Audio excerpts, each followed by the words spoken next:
Inflation, is it no longer an issue? I'm not really sure. Let's move to the first slide. That's essentially was the headline of the week, these two inflation reports. So CPI came in first. It was not a great day for the market, obviously. Jump month over month in CPI, biggest since August 23. Notable rise in eggs and shelter prices. Eggs are still the headline there, apparently. PPI, though, the next day comes in and market basically shrugs it off, saying, it's just not as bad as they thought. All these other components that comprise PCE came in weaker, so people are expecting weaker inflation. It's weird. Who knows? Either way, bonds were all over the place. They moved in opposite directions on both of these 2 days, and after today are kind of sitting at the top of the range here. So the next biggest thing on the week was tariffs. We're widening this trade war with tariffs.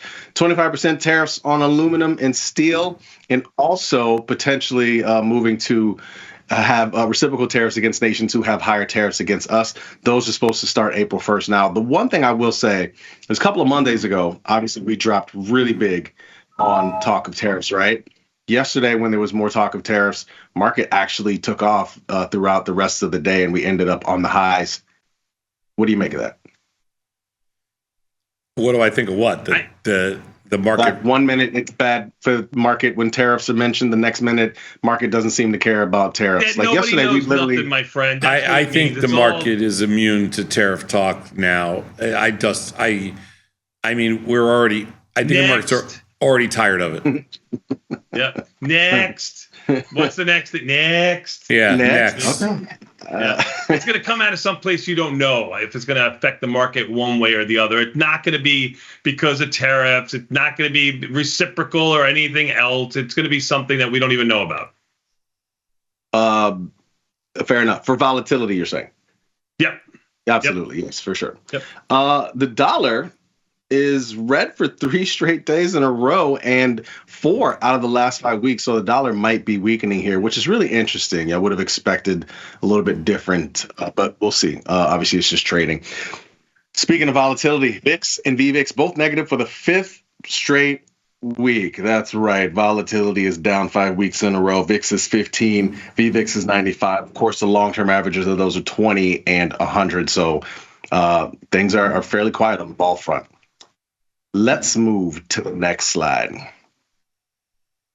So, to your point, there appears to be very little tariff risk in premium and SPX vols. I mean, essentially, implieds are sitting around 15 or so, could be a little bit lower. Historicals knocking on the door of 10. And there's, of course, there's a little bit of difference in there, but really not this. It's premium that you would expect or I should say that some people are probably expecting with regard to tariffs. So I know a lot of people are worried about weekend risk and the mention of more tariffs, but you can see SPX vols don't seem to be worried about that at all. Let's move to the next slide. I didn't know this. Did you guys know this?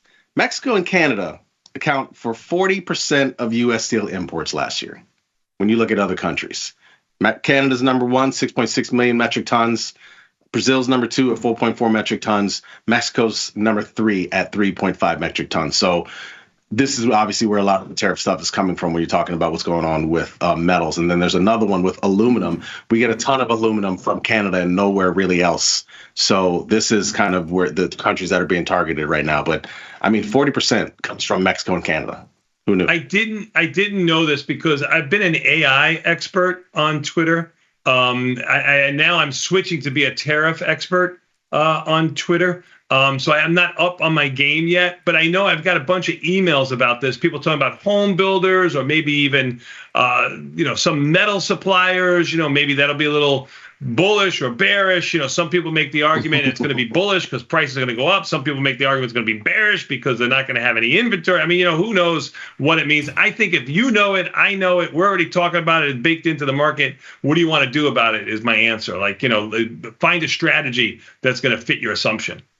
Yeah. And I kind of like the price act, the let to see the price action and then give a name and then make the decision after. You know what I mean? Yep. Agreed. Next slide, please.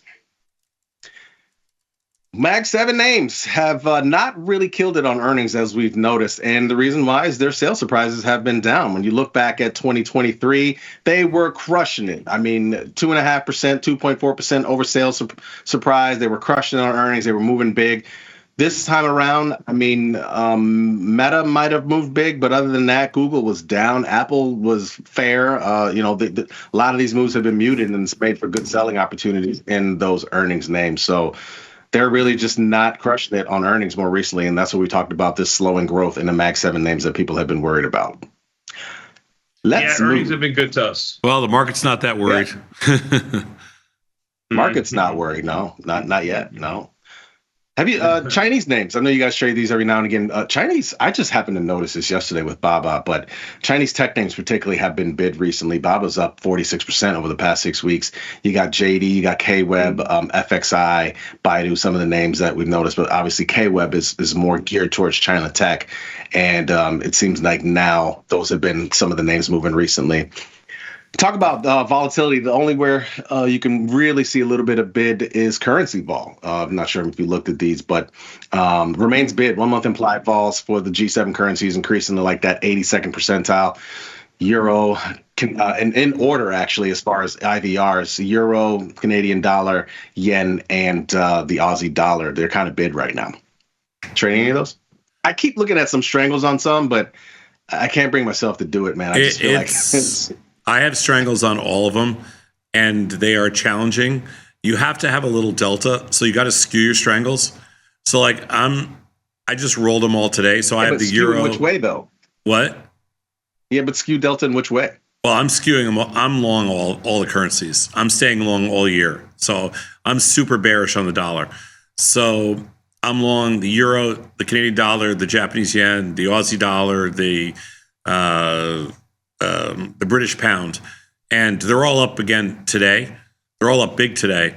Yep. But it's really hard to trade. They're thin. You got to stay really small. You got to give up at least a tick every time you roll up. You don't ever get filled at the mid price, and I think you got to keep a little long delta because it's the only way you can get your money back. Because the vol in there is only like 5%, 6%, 7%. So you got to kind of have a little directional bent. But I mean, it's the ultimate contrarian play. These are the most oversold of any commodity, and the Chinese tech stocks. We've been arguing about this for a year. They were the most oversold sector for the last year. Mm-hmm. Mm-hmm. No, it's a good point as far as long delta in these stocks. I mean, if you're going to make a bet anywhere, you're going to make a bet on short the dollar. And I guess that's when I say my biggest worry is the big overnight potential move, right, from all these different talks. But currency is where it's at. But you made a good point, and I think people should know that. When we say these things are bid, fair vol in these things can be like 5 or 6, like flat vol. Bid means it's probably 7 vol right now, 7, 8, right? And that should, I would say that should come in fairly fast eventually when it does. It's just a matter of when it does. But yeah, like the euro's 7 right now. I mean, there's just nothing there, I mean, the British pound 6, they're boring. If you look at them from that side, Canadian dollar 7, they're nothing. I forgot to mention too. And the market's nothing. Unchanged. Go ahead. I'm sorry.